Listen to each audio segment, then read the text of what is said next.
이렇게 뵙게 돼서 정말 감사하고 저한테는 한없는 기쁨이 됩니다. 오랜만에 오지만 올 때마다 또 새로운 얼굴들이 많이 계시는 걸 보면서 교회가 잘 성장하고 있구나, 그런 모습을 제가 볼 수가 있습니다. 아마 여러분들이 저를 잘 모르시는 분들은 제가 오늘 설교 가운데 잠깐 제 얘기도 드리기 때문에 이제 아시게 될 것 같습니다. 오늘 특별히 교회를 생각하면서 제가 한우리교회에서 사역자로 사역을 하면서 참 즐겁고 행복했습니다. 교회를 생각하면서 어떤 메시지를 같이 나눌까 생각해 보니까 제가 가졌던 그런 행복함이 우리 성도님들에게도 동일하게 있고 또 앞으로도 계속 있었으면 좋겠다 하는 그런 의미에서 같이 오늘 본문의 메시지를 전하기로 이렇게 결정을 했습니다. 여러분, 요즘 가장 핫한 사람이 누군지 아십니까? 정치인일까요? 아니면 연예인일까요? 네이마르라는 사람 혹시 아시나요? 네이마르. 예, 고개를 끄덕끄덕 하시는 분들은 축구를 좀 아시는 분들인 것 같아요. 네이마르라는 선수는 브라질 축구 선수입니다. 이 네이마르가 요즘 굉장히 핫해요. 스페인의 바르셀로나라는 팀에서 뛰고 있었는데 프랑스에 있는 팀으로 최근에 이적을 했습니다. 이적을 했는데 그 이적료로 그 프랑스에 있는 팀이 스페인의 팀한테 계산한 값이 2200만 유로입니다. 2200만 유로는 한국 돈으로 3천억 원이 넘어요. 그리고 이 네이마르한테 5년간 계약하는 조건으로 매년 400억 원을 연봉으로 주는 계약을 했습니다. 그거 4년, 5년을 계산해도 그것만 해도 2천억 원이 넘습니다. 연합뉴스에 보니까 네이마르 한 번의 이 트랜잭션의 그 가치는 5천억 원에서 한국 돈으로 6천억 원까지 계산할 수 있다는 것입니다. 엄청난 돈이에요. 여러분들이 가져보시지 않으셔서 잘 이해가 안 될 거예요.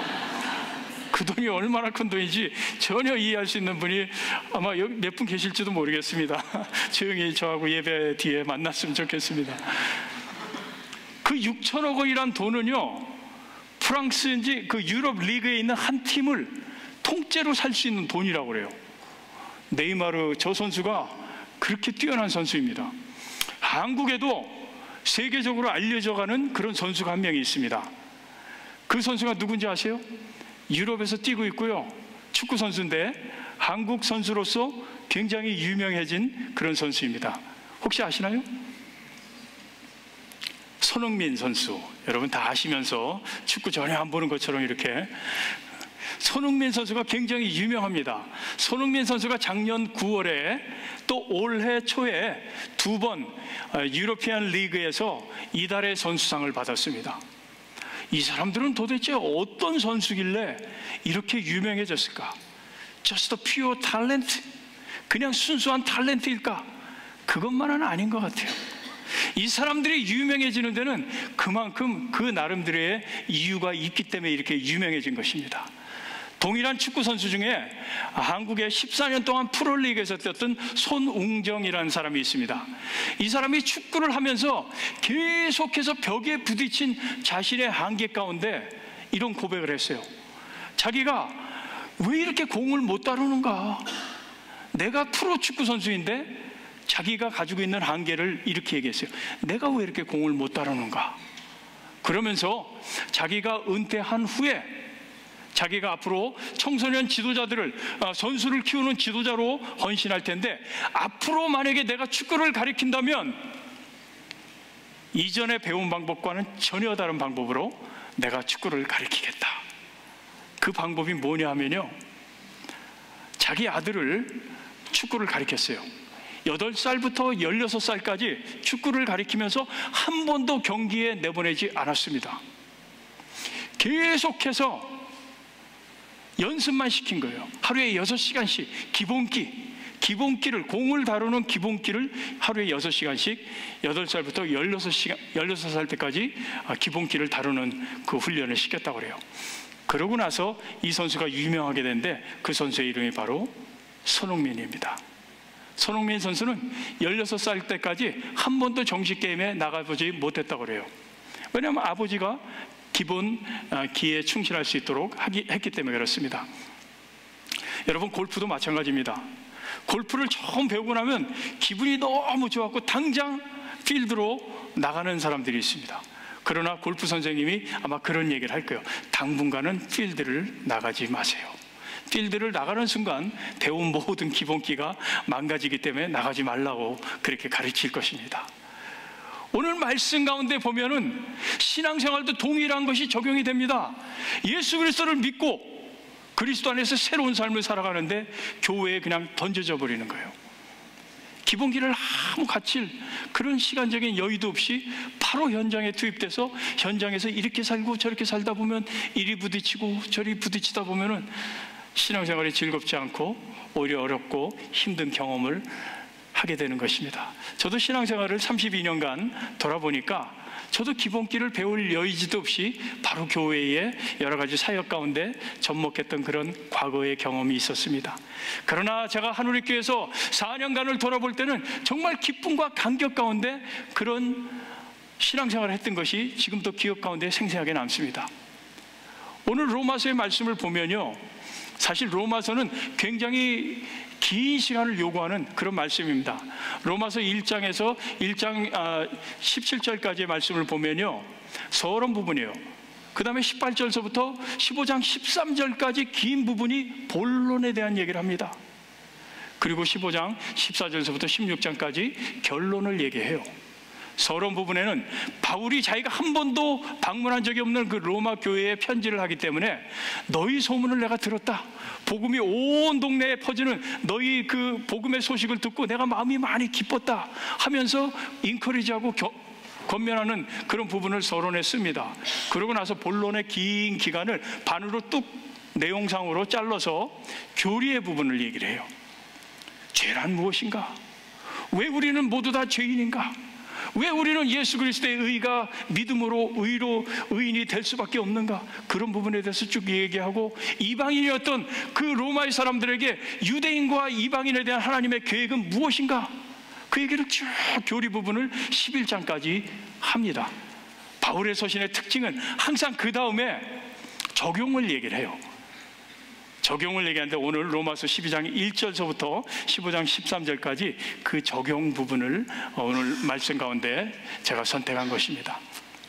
적용 부분을 보면요, 적용 부분도 이렇게 단순히 한 가지가 아니라 처음에 로마서 1장 1절 2절은요 이제 그러므로 라는 단어를 시작하면서 그동안 얘기했던 거를 총 결론적으로 얘기하면서 그러므로 너희 자신을 living sacrifice, 하나님이 받으실 영적 제사를 드릴 만한 산제사로 여러분을 드리십시오.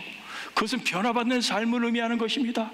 옛날에 과거에는 짐승을 가지고 제사를 드렸다면 이제는 여러분 스스로 리빙 사크리파이스가 돼야 되는 것입니다 하면서 그 부분을 얘기를 하고, 구체적으로 그런 삶은 어떤 삶입니까? 세 가지 교회에서 그럼 어떻게 우리가 적용을 해야 되겠습니까? 로마서 12장 3절에서 13절까지 교회의 부분을 얘기를 합니다. 이 부분이 너무 많기 때문에 제가 8절까지 오늘 끊었습니다. 그리고 나서 그렇다면 교회에서 사는 것으로 끝나는가? 예수 그리스도를 믿으면 사회에서는 우리가 어떻게 살아야 되는가? 한국의 기독교의 사회에서 많은 문제가 일어나는 것들도 결국은 이런 적용 부분들이 잘못됐기 때문에 그렇습니다. 신앙인들은 사회에서 어떻게 살아야 되는가? 또 하나, 신앙인들은 우리가 예수님을 왕으로 모시는 하나님의 나라의 백성이기 때문에, 그렇다면 이 세상에서 하나님의 나라의 백성으로서 이 세상과의 그 국가와의 관계, 나라의 정부와의 관계 가운데 우리는 어떻게 살아야 되는가? 이 부분들을 굉장히 자세하게 얘기를 합니다. 오늘 로마서 12장 1절 2절을 끝내고 가장 중요한 첫 순간에 바울은 즐거운 교회 생활의 기본기를 위해서 무엇을 얘기하고 있는가? 이것이 굉장히 뜻밖의 얘기를 우리한테 주고 있는 것입니다. 적어도 바울 사도 같으면 엄청난 큰 걸 얘기할 것 같은데 우리 허를 찌르는 뜻밖의 얘기를 가장 기본기로 사도 바울이 뽑고 있는 것입니다. 오늘 말씀에 보니까 바울이 그 얘기를 하는데 이렇게 시작을 합니다. 내게 주신 은혜로 말미암아 너희 각 사람에게 말한다. 사도 바울이 내가 어떤 포지션에 위에 있는 어토리티를 가지고 여러분들한테 얘기하는 것이 아니라 내게 주신 은혜로 말미암아. 제가 사도 바울의 마음에 좀 들어가 봤어요. 사도 바울이 이 로마서 12장 3절을 쓸 때 어떤 마음일까? 그 마음속에 파노라마처럼 지나갔던 그 과거의 사건들이 다 일순간에 지나갔던 것 같아요. 자기는 누구인가? 자기는 스데반 기독교인을 돌로 쳐서 죽이는데 그 옆에서 사람들이 옷을 맡아주고 잘한다, 잘해 하면서 옆에서 응원했던 그 자신이 아니었던가? 그랬던 나를 다메섹에서 하나님께서 나를 만나주시고 나를 변화시켜 주시고 나를 하나님이 쓰시는 그릇들로 만들어 주셔서 지금 이곳까지 오게 만든 그것을 다 돌아볼 때 사도 바울은 은혜라고 표현할 수밖에 없는 것입니다. 그래서 내가 로마 교회 여러분들한테 권면하고 싶은데 먼저 내게 받은 은혜가 큽니다. 그 얘기를 하는 거예요. 저도 그 생각을 하고 보니까 저도 참 은혜가 많더라고요. 제가 1985년 10월 달에 예수님을 영접했습니다. 그때까지만 해도 저는 술도 마시고 세상 가운데 소망이 없었어요. 청년인데 베개를 비고 두루누면요 근심이 많아요. 걱정이 많아요. 앞일에 대한 두려움, worry and fear, 이런 모든 것 때문에 밤에 잠을 잘 못 잤어요. 그런데 1985년 10월 달에 룸메이트들이 저에게 복음을 전해주더라고요. 제가 그 복음을 믿고 그 다음부터 삶이 변하기 시작하는데 돌아본 이 32년간의 그 삶을 돌아볼 때 하나님의 은혜입니다.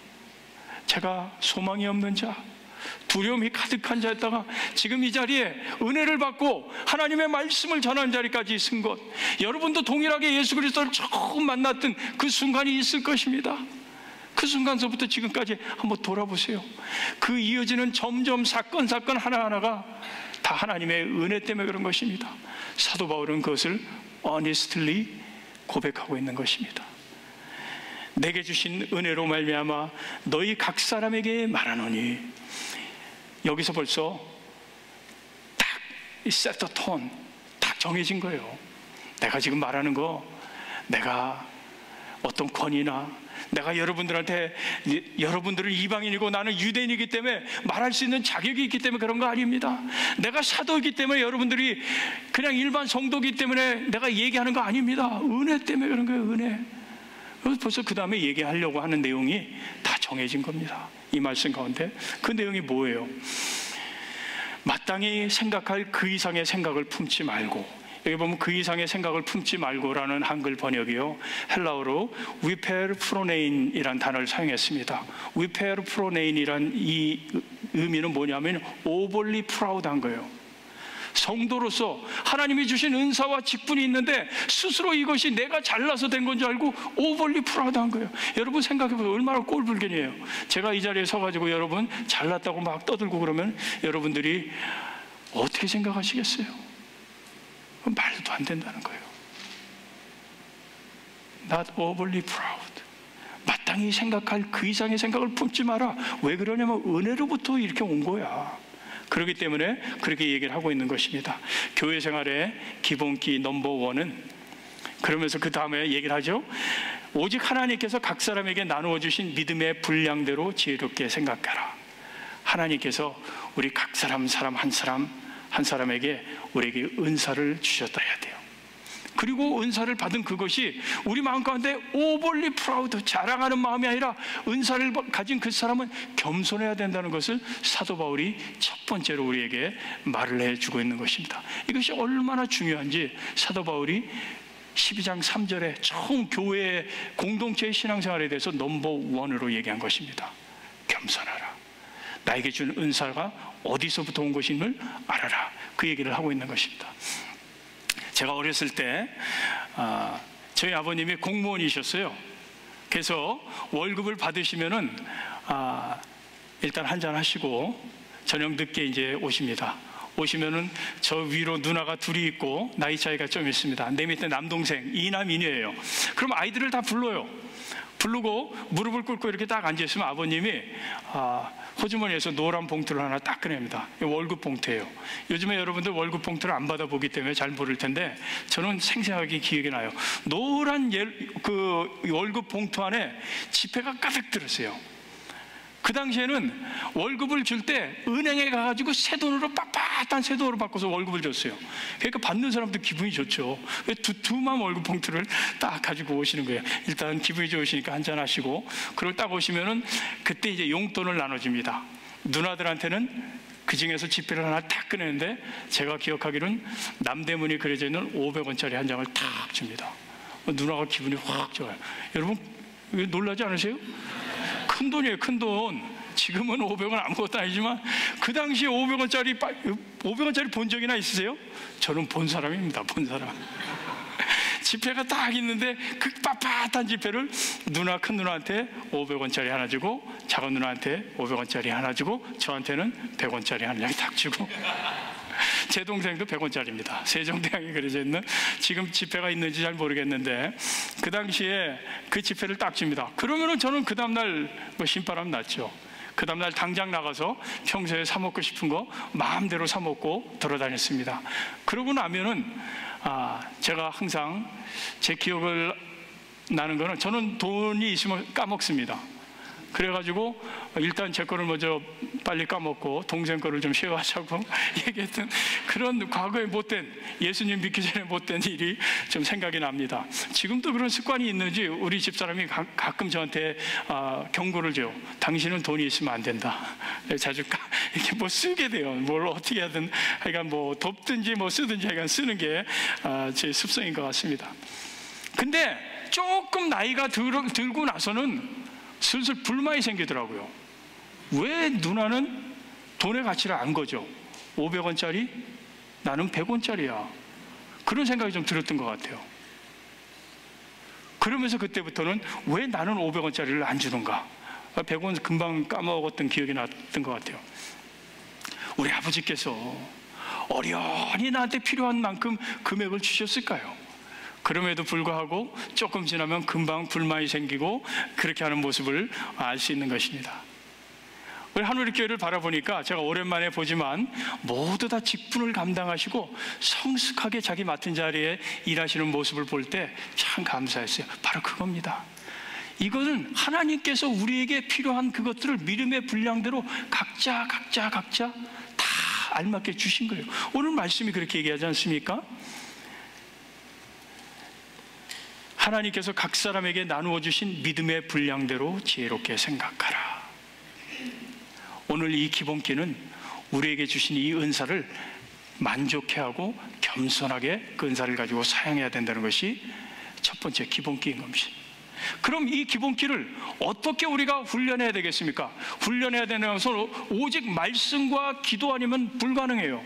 오늘 말씀이 얘기하고 있지 않습니까? 하나님께서 각 사람에게 나누어 주셨다. 그러면 우리는 믿어야 되는 거예요. 순종을 하고, 이 은사는 하나님께서 주셨구나. 이것을 믿고 그대로 순종해야 되는 것입니다. 그리고 두 번째, 단지 순종하는 것이 아니라 이 은사가 그럼 나한테 하나님께서 왜 주셨는가, 그것을 알려면은 기도를 해야 되는 것입니다. 그러니까 이것을 기본기로 익힌다는 것은 말씀과 기도 생활에 충실해야 된다는 것입니다.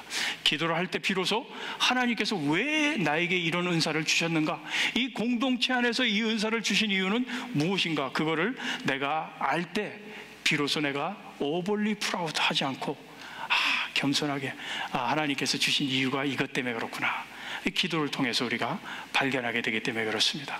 즐거운 교회 생활을 위한 첫 번째 기본기인 것입니다. 두 번째는요, 오늘 말씀 가운데 보면 이제 4절서부터 6절 전반전까지 좀 나누어서 보기를 원하는데요, 우리가 한 몸에 많은 지체를 가졌으나 모든 지체가 같은 기능을 가진 것이 아니다라고 이렇게 말을 하고 있는 것입니다. 이 깨닫게 되면, 내가 하나님께서 주신 이 은사가 뭐라는 것이 깨닫게 되면 보이는 게 있어요. 그것은 뭐냐면 몸입니다. 몸. 나에게 지체, 은사를 주신 이것을 깨닫게 되면 보이는 것이 몸인데, 그 몸은 사도 바울이 얘기하는 그 몸은 항상 교회를 얘기하는 것입니다. 은사를 주신 그 이유를 통해서 공동체가 보이기 시작하는 거예요. 이 두 가지를 우리가 알 수 있는데, 공동체의 다양한 기능으로 우리에게 은사를 주셨다. 다이버시티. 아주 다양성 가운데 우리에게 주셨다는 것을 알 수 있고요. 그 다양하게 주었지만 이런 것들이 다 인택되어서 붙어있는 그 이유는 유니티를 이루기 위한, 연합을 이루기 위한 그 목적으로 하나님께서 주셨다는 것입니다. 두 번째, 다이버시티와 유니티를 위해서 우리에게 이것을 주셨다고 말씀을 하고 있는 것입니다. 우리가 한 몸에 많은 지체를 가졌으나 모든 지체가 같은 기능을 가진 것이 아니니 이와 같이 우리 많은 사람이 그리스도 안에서 한 몸이 되어 서로 지체가 되었다라고 이렇게 말을 하고 있는 것입니다. 제가 한우리교회 오면요, 사실은 기대가 돼요. 밴쿠버에서 한울교회를 갈 생각을 하면 기대가 되는데, 그 중에 한 가지는 뭐냐면 연락 오시는 분이 있습니다. 한울교회 오면 어떤 분이 연락 오시는지 아세요? 축구팀에서 항상 연락이 와요. 목사님, 언제 축구 시합이 있습니다. 이번에도 영락없이 저의 실력을 알아봐 주시는 우리 축구 팀장이 연락을 딱 오셨어요. 목사님, 주일날 오후에 어느 교회랑 축구 시합인데 나오시죠? 지금 몇 도인데요? 제가 여기 살 때는 이렇게 더운지 몰랐어요. 달라스가. 밴쿠버가요, 아주 좋은 데입니다. 여러분, 밴쿠버가 천당 밑에 999당이라고 스스로 얘기를 하세요. 여기는 나 이렇게 뜨거운지 몰랐어요. 그럼 이렇게 뜨거운 데는 어딜까요? 어디라고 얘기 안 하겠습니다. 제가 살고 있는 데도 여기이기 때문에. 근데 그 뜨거운 데에 나오라는 거예요. 그러면서 저한테 포지션을 딱 주시는데, 목사님, 라이트 윙 맡아주세요. 제가 항상 그거였거든요. 딱 아시는 거예요. 역시 실력 있는 분들은 실력자를 또 알아보는. 그래가지고 제가 그 교회랑 시합을 하는데 패스를 딱 받아가지고 한 골을 딱 넣으면서 동점을 만들었지 않습니까? 지고 있었거든요. 그러고 나서 나중에 황 집사님이 골을 계속 넣어서 우리가 이겼습니다. 어느 교회라고 내가 얘기를 해야 될까요? 뭐 해도 괜찮겠죠? 배단위 장로교회하고 한우리교회하고 붙어가지고 지고 있다가 역전승을 했어요. 여러분 박수, 2부 때는 박수가 나왔는데요. 친선게임이었어요. 친선게임. 축구팀의 각 포지션이 다 있는 거예요. 제가 이번에 보니까 수비 보는 사람이 잘하는 사람이 있더라고요. 또 미들 라인베커, 미들 보시는 분이 아주 잘하는 사람이 있더라고요. 이런 포지션에 다 맡아서 있기 때문에 쭉 공격하고 쭉 수비하고 하니까 못 당하는 거예요. 이기는 걸 제가 봤습니다. 각 포지션에 다 붙어서 서로 커뮤니케이션 하면서 연락을 해서 쫙 올라갔다가 골을 넣고 또 내려오고, 얼마나 기분이 좋은지 몰라요. 뜨거운 게처럼 전혀 느껴지지 않았습니다. 교회에서 승리하는 것은 무엇일까요? 축구팀은 승리하는 것이 골을 많이 넣는 거예요. 그리고 골을 적게 먹는 게 이기는 거예요. 교회는 그럼 이런 지체들이 팀의 포지션이 되어서 나가는 것이 바로 무엇일까요? 이 기본기가 이 두 번째인데요. 자기 사역의 포지션을 알아야 돼요. 분명히. 라이트 윙 보는 사람이 왼쪽에서 놀고 있고 왼쪽 보는 사람이 오른쪽 가고 왔다 갔다 하면 포지션을 모르는 거죠. 자기 사역의 포지션을 알고 공격을 하고 수비를 하니까 당할 수가 없는 거예요. 우리 축구팀이 자랑을 하더라고요. 목사님, 작년에 우리 한우리교회 A팀, C팀이 다 우승을 했습니다. 그래도 제가 목사인데 영적인 얘기를 좀 하실 줄 알았는데 축구 얘기로 계속해서 하시는 걸 보고 제가 축구를 얼마나 좋아하는지, 제가 좋아하는 얘기를 이렇게 하시는 거예요. 오버리 프라우드 하지는 않은 것 같아요. 그런데 이런 모든 것들이 다 포지션이 연결이 돼서 축구에 승리하는 것처럼 교회의 각 포지션들이 다 연결해서 교회가 승리한다는 것은 무엇일까요? 그것은 바로 성장과 성숙이 일어나는 모습입니다. 제가 한우리교회 올 때마다 이렇게 참 반가운 거는 새로운 얼굴들이 많이 보여요. 이것이 당연히 성숙하고 성장하고 있다는 증거인 것입니다. 교회는 살아있는 생명체이기 때문에 must be grow, 성장해야만 되는 것입니다. 누군가가 나에게 교회는 영적인 것만, 우리는 영적인 것에 집중합니다, 숫자에 관계없습니다 얘기하면 저는 당신은 하나님을 모르는 분입니다 라고 얘기하고 싶어요. 성경 보세요. 계시록을 보세요. 하나님께서 모든 민족과 방언과 족속들이 흰옷을 입고 예수 그리스도의 십자가의 보혈로 그 많은 백성들이 오기를 원하시는 분이 하나님이십니다. 모든 사람이 복음을 듣기를 원하시는 분이 하나님이세요. 당신이 무슨 권위로 교회는 숫자적으로 구성하는 것이 잘못됐다고 얘기를 합니까? 그것은 우리의 잘못된 고정관념일 수 있어요. 너무나 숫자적인 것을 치중하다 보니까 그것에 의해서 잘못되게 또 반대적인 그런 현상이 일어나는 것으로 볼 수 있는 것입니다. 건강한 교회는요, 숫자적으로 그로합니다. 건강한 교회는요, 영적으로 성숙해져요. 이것이 바로 팀들이 함께 모여서 인택이 되어서 한 팀으로 나갈 때 이루어지는 것입니다. 그것이 바로 두 번째예요. 나의 포지션을 알아야 되는 것입니다. 오늘 말씀 가운데 그 얘기를 하고 있습니다.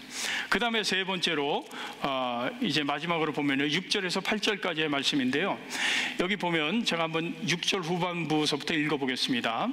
예언이면 믿음의 분수대로, 혹 섬기는 일이면 섬기는 일로, 혹 가르치는 자면 가르치는 일로, 혹 위로하는 자면 위로하는 일로, 구제하는 자는 성실함으로, 다스리는 자는 부지런함으로, 긍휼을 베푸는 자는 즐거움으로 할 것이니라 라고 이렇게 말을 하고 있는 것입니다. 오늘 이 말씀을 보면요, 7가지 은사에 대해서 나오고 있습니다. 이 은사를 보면 고린도전서 12장 10절 11절에도 은사를 하나님께서 주시고 하나님의 뜻대로 각 사람에게 나누어 주셨다라고 이렇게 말을 하고 있는 것입니다. 오늘 사도 바울은 이 7가지 은사를 여기서 쭉 얘기를 하고 있는데 은사에 관해서 얘기하고 있지 않는 것처럼 보이고 있습니다. 왜 그러냐면 반복이 돼서 계속 얘기하고 있기 때문에 그래요. 무엇에 하나님께 이 사도 바울이 지금 말씀 가운데 강조를 두고 있는가? 6절 후반부서부터 한번 다시 보겠습니다. 예언이면 믿음의 분수대로, 섬기는 일이면 섬기는 일로, 가르치는 자면 가르치는 일로. 계속해서 반복, 마치 리피트하는 것 같아요. 가르치는 자야? 가르치는 일로. 위로하는 자야? 위로하는 일로. 이렇게 계속 반복하는 것처럼 보여요. 사도 바울의 강조는 지금 여기서 은사의 그런 그 은사의 모든 그 펑션에 대한 얘기보다도 다른 한 가지를 얘기하고 있는데, 이제 포지션을 맡았다면 그 포지션을 세 번째 기본기인데요, 열심히 뛰라는 거예요. 열심히.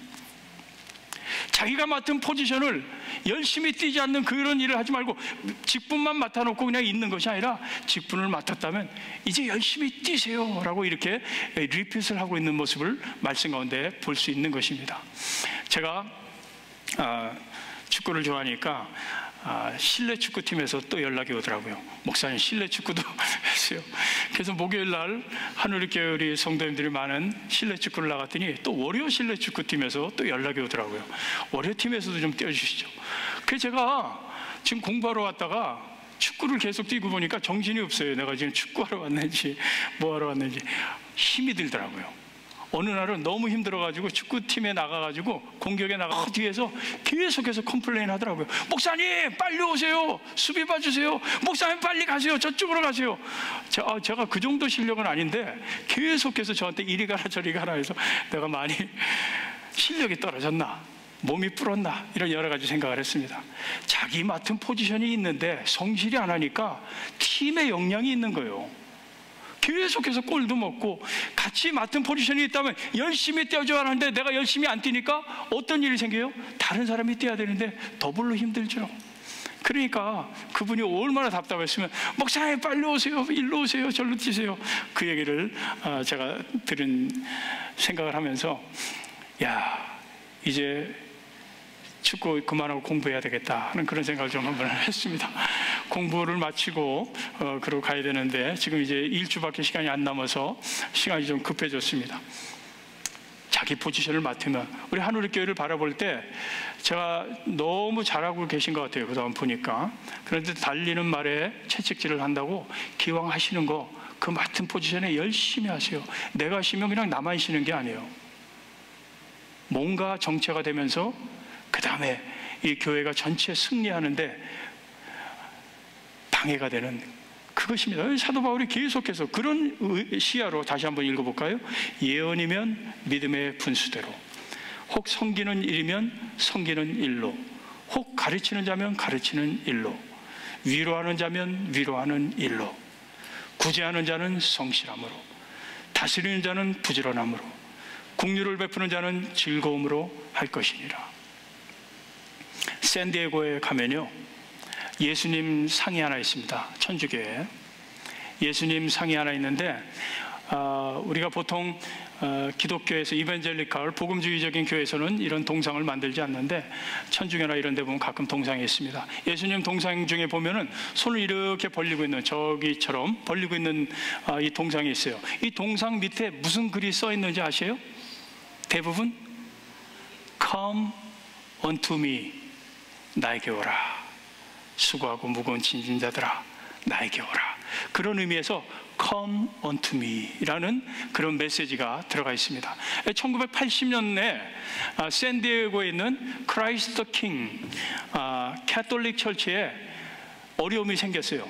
그래서 그 교회가 문을 닫게 됐습니다. 교회 문을 닫고 이렇게 막 닫아놓으니까 항상 빈 건물이나 그런 데 보면, 빈 집이나 이런 데 보면 뭐가 문제예요? 밴달리즘이 굉장히 문제입니다. 이렇게 문을 닫아놓으면 항상 와가지고 뭐 페인트로 낙서를 하거나 기물을 파손하거나 그런 일들이 많이 생겨요. 그 샌디에고에 있는 크라이스트 킹 캐톨릭 철치에 문을 닫은 그 상태에서 보니까 거기도 저런 동상이 하나 있었는데요. 얼마 후에 딱 보니까 동상에 두 팔이 잘려 있었습니다. 저렇게 두 팔이 잘려 있었어요. 그러니까 그 캐톨릭 철치를 복원하려고 그 발렌티어들이 그곳을 다시 찾아갔는데 두 팔이 잘려 있어갖고 저 두 팔을 어떻게 리커버를 할까라고 생각하는데 도무지 방법이 없는 거예요. 그래서 이 사람들이 결정한 것이 그 밑에 있는 Come unto me라는 플래그를 떼어냈습니다. 그러고선 새로운 그 플래그를 거기다 달았습니다. 뭐라고 써있냐면 I have no hands but yours. 그 글을 거기다 붙여놨어요. 이게 인터넷상에 굉장히 핫한 그런 메시지로 뭐 여러 가지 다른 얘기로 많이 돌아가고 있습니다. 샌디에고에 있는 이 철치에 I have no hands but yours 라는 새로운 메시지로 그곳에 붙여놨습니다. 여러분 같이 한번 읽어볼까요? 시작. 훨씬 더 2부보다 젊은 분들이 많이 계신데 목소리는 2부 목소리가 우리끼리 얘기지만 다시 한번 좀 크게 한번 읽어보겠습니다. 시작. 이렇게 기도하시겠습니다.